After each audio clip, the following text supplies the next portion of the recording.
ఏం రాజు, ఎక్కడికి వెళ్తున్నావు? రేపు న్యూ ఇయర్ కదా, సర్ప్రైజ్ ఇద్దామని. ఎవరికి? నాకే? నీకా? నీ మొహం. మా హస్బెండ్కి. ఆయన వెళ్ళి ఏం తెచ్చుకోరు, అందుకే నేనన్నా ఏదైనా షర్ట్ తీసుకొని వద్దామని షాప్కి వెళ్తున్నా. ఏంటి హెల్మెట్ పెట్టుకుంటున్నావు నువ్వు? వామ్మో, ఎన్ని మిరాకిల్స్ జరుగుతున్నాయి ఇయర్ ఎండ్లో.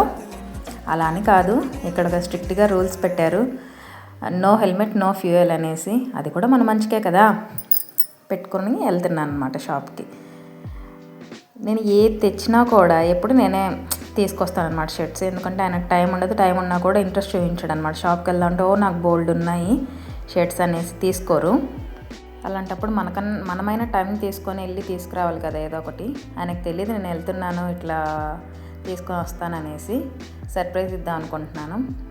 సరే, ఇంతకుముందు కూడా నేను తీసుకొచ్చాను. అది ఎలా ఉన్నా కూడా ఆయనకు నచ్చినా నచ్చకపోయినా నా కోసం అంత ఎఫర్ట్ పెట్టి తీసుకొచ్చాను కదా అని నా కోసం తను ఇష్టంగా వేసుకుంటారు. అది నాకు చాలా ఇష్టం అనమాట, ఆయన అలా వేసుకోవడము. ఇంకా అలాగ వెళ్తూ ఉండగా ఇప్పుడైతే చాలామంది పెట్టుకుంటున్నారు, ఎందుకంటే ఈ స్ట్రిక్ట్ రూల్స్ పెట్టారు కదా. మధ్యలో ఒక లారీ కనిపించింది, దాంతో ట్రేస్ పెడదాం అన్నట్టుగా అనుకున్నాను. సడన్గా ఆయన హారన్ కొట్టేటప్పటికి భయం వేసేసింది నాకు, అందుకే మొబైల్ లోపల పెట్టేశాను. ఇంకోటి వచ్చేసి నెక్స్ట్ మా హస్బెండ్కి 2 షర్ట్స్ తీసుకున్నాను, బాగా అనిపించాయి నాకు కలర్ఫుల్గా. ఇంకోటి ఇయర్ ఎండ్లో మీరు మీ పార్ట్నర్కి ఏం గిఫ్ట్ ఇవ్వబోతున్నారు? ఇయర్ ఎండ్కి ఇదే నా లాస్ట్ వీడియో అవుతుంది. అడ్వాన్స్గా అందరికీ happy new year. Thank you. ఉంటా మరి.